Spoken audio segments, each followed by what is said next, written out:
y el GACH se ha transformado también en una suerte de definición, es decir, la posibilidad de convocar a diferentes especialistas, estudiosos, académicos, para tratar un tema, ¿no? Una gran mesa de discusión, de diseño, de políticas públicas puntuales en determinadas áreas. Bueno, lo que se hizo para la pandemia con el GACH, de alguna manera se ha replicado o se pone como ejemplo. Es necesario un GACH para tratar el tema de la seguridad y ahora una suerte, tú lo manejabas así, una suerte de GACH en la educación. La ANEP convocó a una serie de expertos de diferentes áreas para repensar el futuro de la educación. Y bueno, justamente esto ha generado también, por un lado, mucha gente que ha estado de acuerdo con esta idea de que haya distintos profesionales y académicos que ayuden a pensar y repensar algunos lineamientos vinculados al sistema educativo, pero también otros han marcado ausencias y han planteado sus miradas críticas sobre esta iniciativa de la ANEP. Hemos convocado para esta tarde al doctor en educación Antonio Romano, que es director del Departamento de Historia y Filosofía de la Educación de la Facultad de Humanidades y Ciencias. Antonio, bienvenido, ¿cómo estás? Muy bien, y ustedes, muchas gracias Gusto por la recibirte. invitación. Bueno, ¿cuál es la primera reflexión? ¿Se necesitaba una mesa con estos perfiles académicos? Tenemos allí desde el presidente del SODRE hasta distintos académicos vinculados a las tecnologías, empresarios, especialistas en innovación y desarrollo. Bueno, en primer lugar, decir de que este tipo de metodologías que se utilizó y que se va a utilizar en este caso son bastante frecuentes, no es algo extraordinario el que se convoque, sobre todo a, en este caso, más que expertos por el perfil, uno podría decir, y tiene una denominación que son referentes, en la hoja Ujú. de ruta de Codicen se define con claridad como parte de los actores a ser convocados en este proceso de consulta, ¿no? Y en realidad debo decir que esto de imaginar escenarios y convocar actores, ¿no?, referentes en sus respectivos campos para poder imaginar una imagen, para construir una imagen de futuro de la sociedad uruguaya, no creo que sea algo objetable en sí mismo, Ujú. sobre todo cuando no está pensado como el único espacio, ¿no? Uno lo puede ver y en la hoja de ruta aparecen consultas a otros actores. Entonces, esto es una primera cosa, es una metodología que se utiliza habitualmente y esto permite construir escenarios futuros. En la perspectiva esto se usa con más frecuencia, así que yo no tendría ninguna objeción en términos de el lugar que, la existencia, digamos, de este tipo de referentes. Ahora, quisiera hacer dos consideraciones además de esta, ¿no? Esta primera. La segunda consideración tiene que ver con el contexto en el cual esto se plantea, ¿no? Si bien está diseñada una hoja de ruta, y ahí uno puede entender la reacción de ciertos actores, que es un contexto en el cual ha existido una suerte, digamos, de reducción, ¿no?, de la participación de los actores docentes, por ejemplo, en el marco de los consejos, ¿no?, de los consejos a partir de lo que introduce la LUC. Por un lado está eso, y por otro lado también hay una retórica muy beligerante, atribuyendo gran parte de la responsabilidad por los resultados educativos a el accionar de los sindicatos o la... Entonces, cuando uno ubica y ve el contexto en el cual se plantea, y por otro lado el tema de la reducción de la participación de los actores docentes, ahí uno empieza a entender en gran parte las reacciones que se producen a partir de... Pero en realidad es como un acontecimiento, no es lo central, ¿no? Uno diría, ¿qué estamos discutiendo? Estamos discutiendo el porvenir de la educación, que es el porvenir de la democracia uruguaya también. Y uno diría, tendríamos que estar discutiendo cosas más de contenido. El tema es cómo se ha planteado la discusión, y este es el segundo aspecto. Hay un contexto en el cual se plantea esto, y lo que uno ve es, una cosa es el cómo se va a plantear la discusión y otra cosa es el qué vamos a discutir. Y todavía sobre el qué estamos como muy identificando solamente algunos titulares que ya están diseñados en función de una hoja de ruta, pero que hay dos documentos, dos circulares, la 47 y la 49, son del 2 de junio y del 30 de junio, son muy recientes esas circulares donde está señalada la hoja de ruta, Y la primera, que es el antecede, es una adecuación curricular en función del presupuesto que había se presentado. Pregunto por un tema de Sí, procedimiento, Antonio. Las asambleas técnicos docentes, por sí. ejemplo, ¿no son el ámbito que tienen los docentes, que inclusive es una herramienta que ya tiene unos cuantos años, que tienen los docentes para discutir esto que tú estás planteando, los contenidos, por dónde van? Es decir, hay ámbitos de discusión técnicos de integrantes del sistema. Como que esto es una suerte de aparte para colaborar en esa tarea. Sí, sí, incluso en la hoja de ruta están mencionados. El problema es justamente el contexto, insisto, en el cual esto se da en un momento en el que se produce una suerte, digamos, de retracción, digamos, de el reconocimiento del lugar de los docentes como actores fundamentales de la política educativa. Y no estoy hablando de actores de política educativa en tanto quienes deciden sobre la educación, sino que la política educativa no solo se decide no solo se juega en la decisión, sino también en la gran parte en la implementación. Y el ministro ha sido enfático en esto, es decir, y todos sabemos que no hay reforma educativa exitosa si no cuenta con el respaldo de los docentes. Entonces, del punto de vista institucional, está previsto en la hoja de ruta, como vos planteás, efectivamente, incluir como uno de los actores centrales, porque además lo tiene que hacer, Sí, claro. ¿no? Las ATD. Incluso están contemplados los sindicatos, ¿no? También, pero más vinculados a las condiciones de trabajo. Ahora bien, en un contexto como el actual, esto adquiere como otra connotación justamente por el contexto en el que se produce. Y yo diría otro aspecto más, ¿no? El otro aspecto tiene que ver con, bueno, ¿quiénes son las personas? Esto tú lo mencionabas, son referentes en las respectivas áreas, pero sin embargo, si uno entra a identificar, dice, bueno, hay expertos en educación convocados. Entonces, porque uno lo podría entender, Está Renato Perti, el secretario por ejecutivo de ejemplo, EDU21, por ejemplo. por ejemplo, entonces ahí la pregunta ¿es la persona más adecuada para representar? La presencia de un experto en educación en ese plantel no implica la exclusión de la legitimidad de otros actores, sobre todo por la retórica también beligerante que se ha desarrollado en relación a quiénes son los responsables del estado de situación de la educación pública, ¿no? Porque en general es sobre la educación pública que se discute, Ujú. Hoy ¿no? un oyente nos mandó un mensaje a la radio y planteaba por qué no tomar todo el trabajo que ha hecho EDU21, por ejemplo, que de alguna manera lleva unos años analizando el sistema educativo también y ha hecho ¿Cuáles propuestas son? concretas. Yo honestamente quisiera saber Bueno, hay cuáles un, hay son. un libro, hay ¿No? un Pero las llamado. propuestas concretas me gustaría conocerlas. Yo, salvo titulares, y es lo que uno está viendo ahora, titulares que están alineados en gran parte, pero esto de un marco curricular desde los 4 hasta los 15 años es una idea general que en realidad uno podría decir, ¿esto es una propuesta concreta? Un currículum por competencias, ¿es una propuesta concreta? El definir otra forma de gobernabilidad, quizá ahí sí, y es en parte lo que se tradujo en la LUC, ¿no?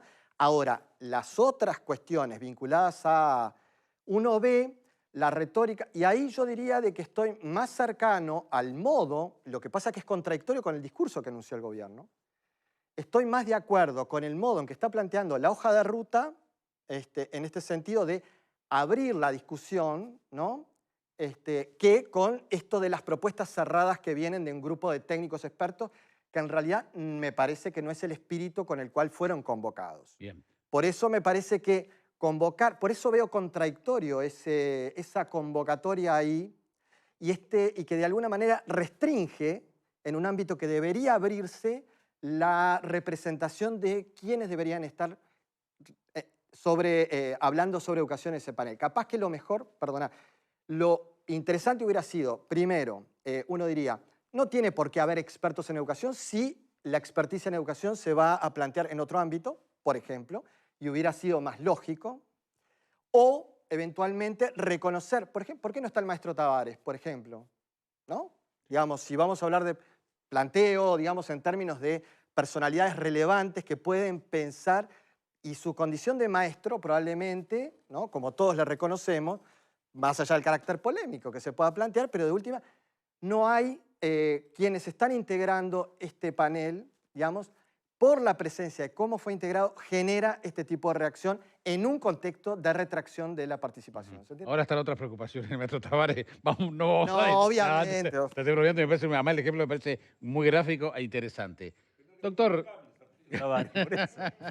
doctor Pablo Casas. No le gustan los cambios como no le gusta a toda la sociedad uruguaya los cambios, ¿no? ¿No crees? Sí, nosotros somos un poco reticentes a ¿Vos cualquier votaste por un tipo de cambio. ¿Y te quejas? ¿Vos qué sabés por qué voté? Sí, me lo has dicho. No, Ahora yo no te dije. no rejules el chancleta. Ahora bien, yo, por supuesto, yo no soy experto en educación, apenas soy abogado y con suerte. Pero digo, hay una cosa que es clara, los números son fríos como un revólver adentro de un freezer. Y no hay chance. ¿A qué me refiero? Yo estaba mirando algún número por acá y dice acá, por ejemplo, unos porcentajes de año 2017, 2018, año 2019, porque el 2020 es un año muy particular, no lo podemos contar, ¿no? Que no llega el 50% o el 50,1% de los chiquines que terminan el liceo en este país. La mitad de los que empiezan el liceo no lo terminan. Y un 74, 75, ronda en eso, no termina siquiera el ciclo básico del bachillerato. Entonces, si bien este instrumento que está aplicando ahora, o este grupo de expertos y demás que se está creando, como tú bien decías, no es algo que es nuevo ni se está innovando nada, me extraña por qué no lo utilizaron anteriormente o por qué no se le buscó alguna alternativa a la educación para cambiar de rumbo, porque creo que todos estamos de acuerdo que estos números que estamos acá viendo, que yo acabo de decir, son malos. Estos números son malos. Yo no sé de quién es la culpa, pero estos números son malos.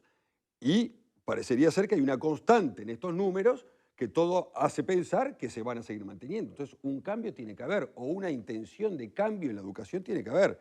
¿Cuál va a ser? No lo sé, no soy experto en la educación, pero como se viene, de seguro no se puede continuar.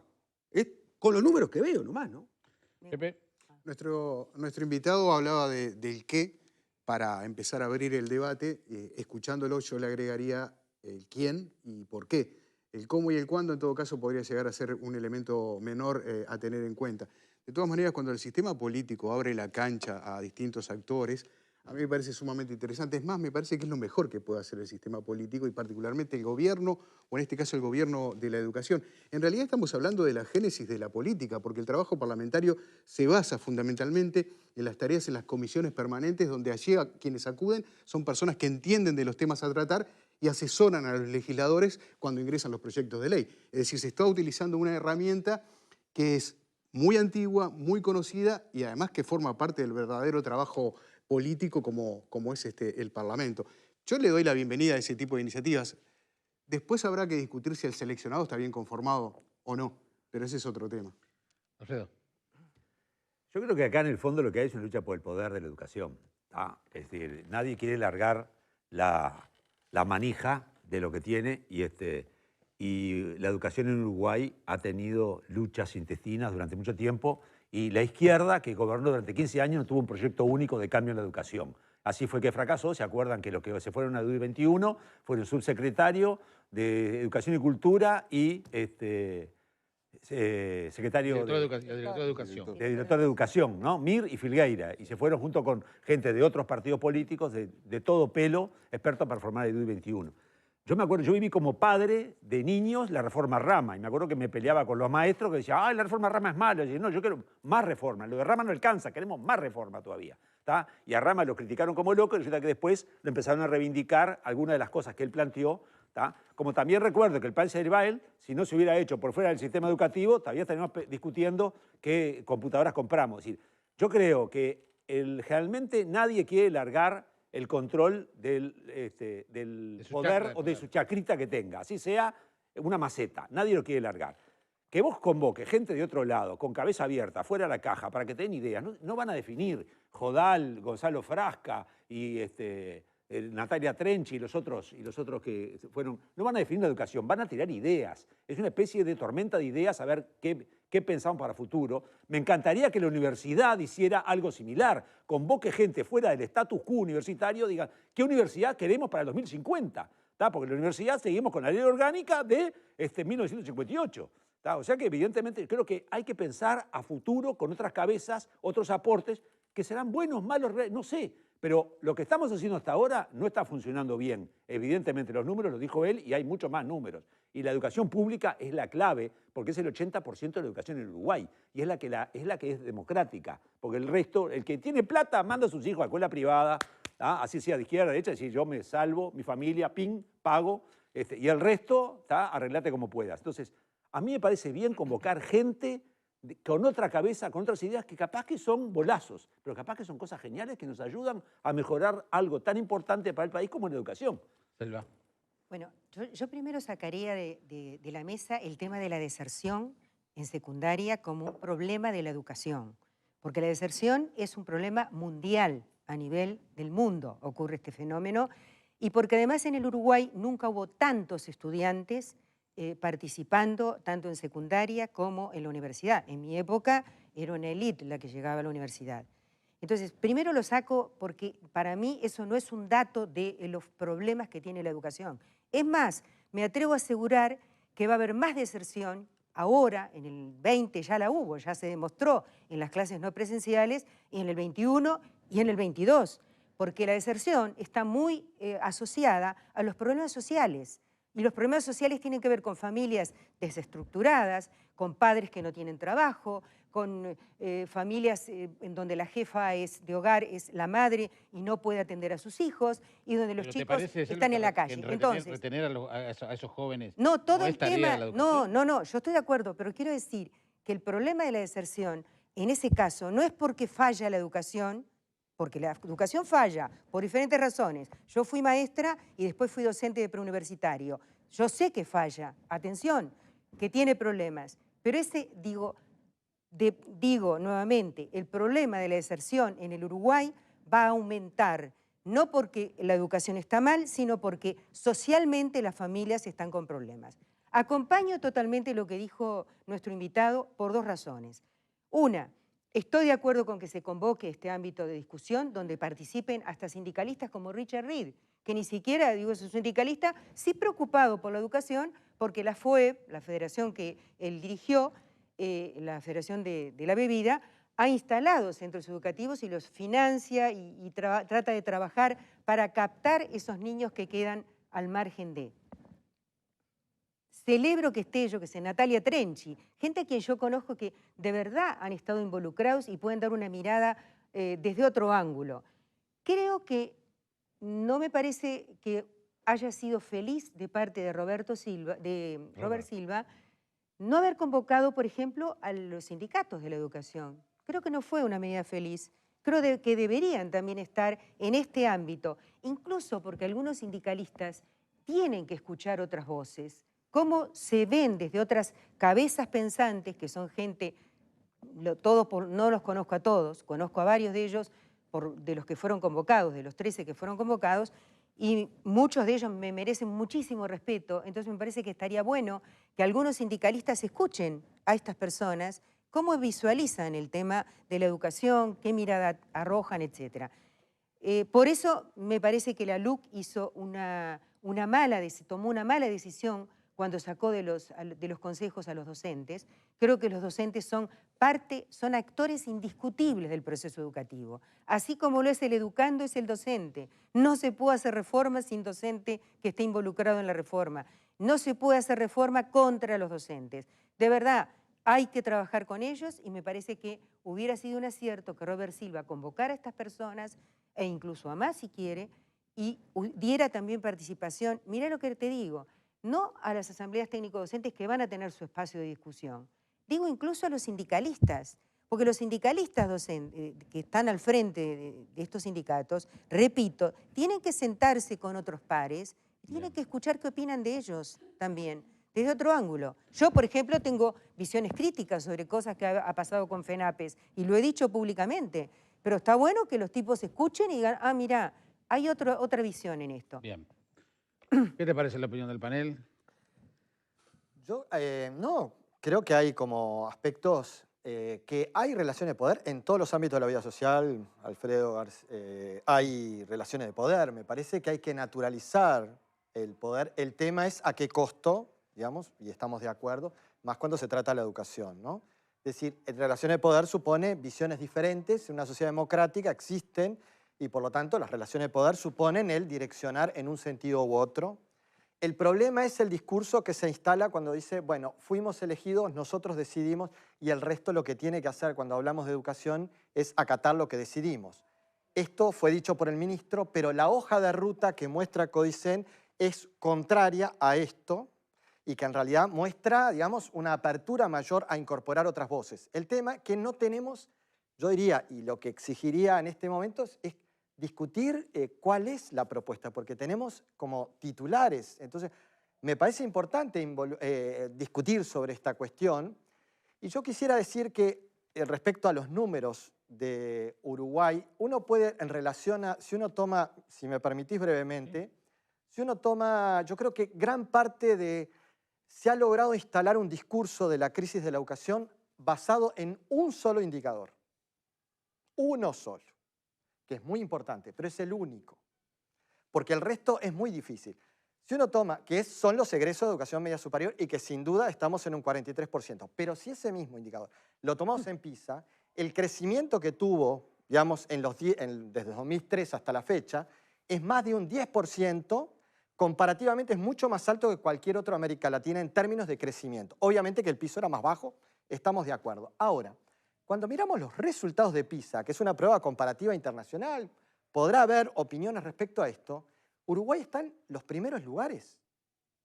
El problema que tenemos en Uruguay, por eso, a ver, creo que lo que está de fondo es qué teoría del cambio está detrás de esta propuesta, qué perillas o qué aspectos se quieren modificar para poder transformar la educación. Porque si se parte la idea del desastre, hay que cambiar todo. Ahora, si tomamos, por eso digo, PISA, tenemos, Uruguay está en términos resultados de aprendizaje, no es nada, es público, está en los primeros lugares con Chile y Costa Rica.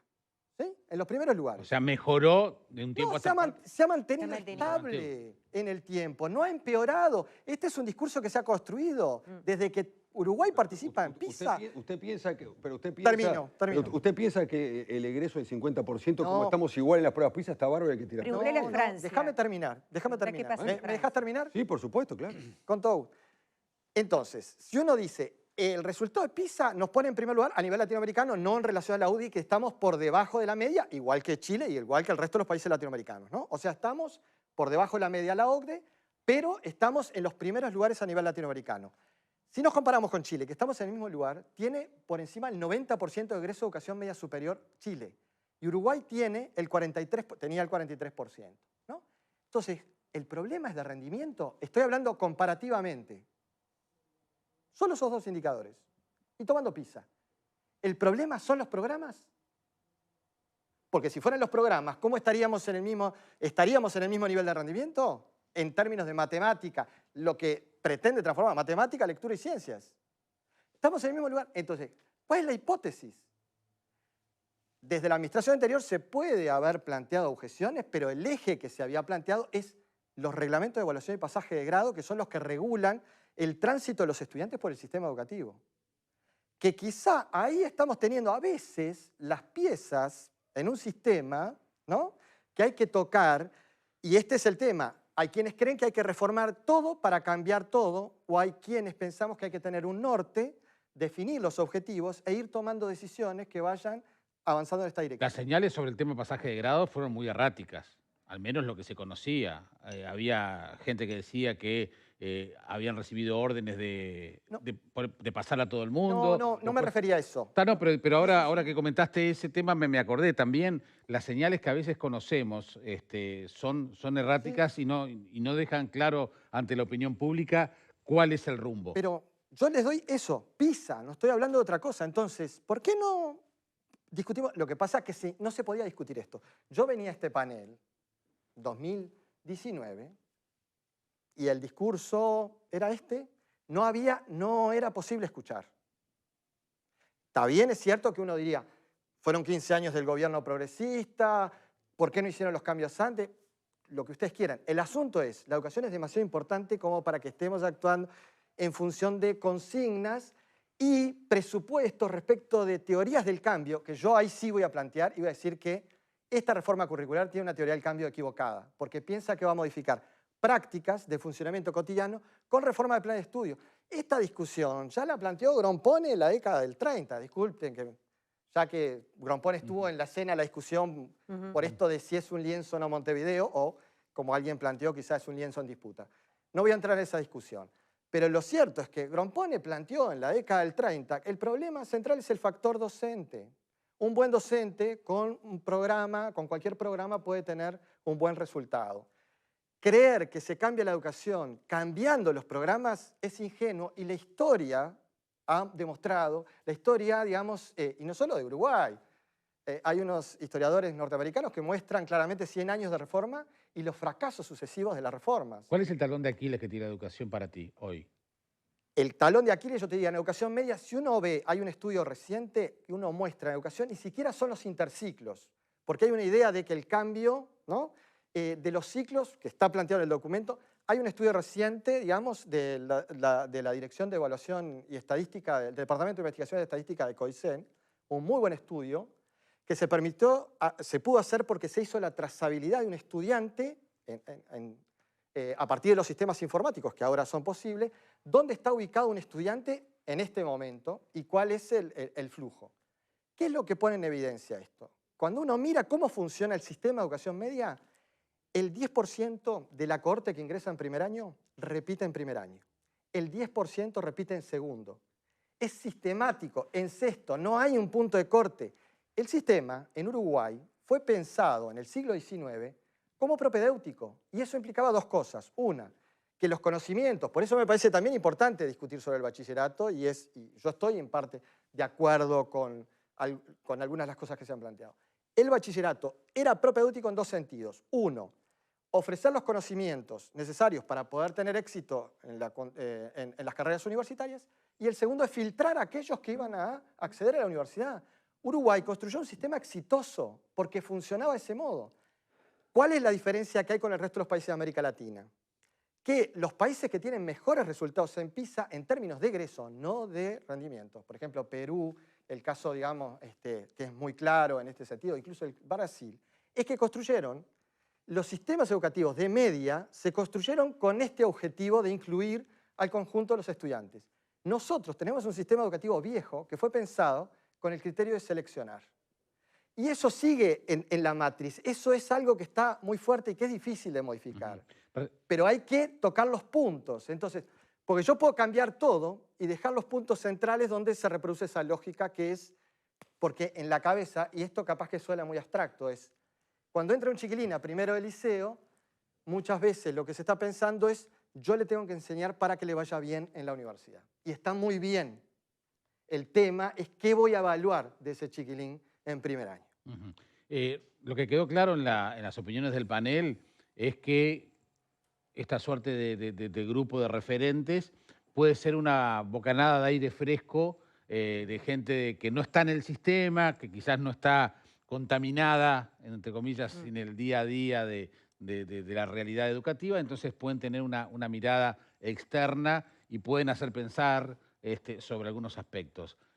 Obviamente no van a diseñar la política educativa del Uruguay, ni mucho menos, ni pueden ni está planteado en esos términos.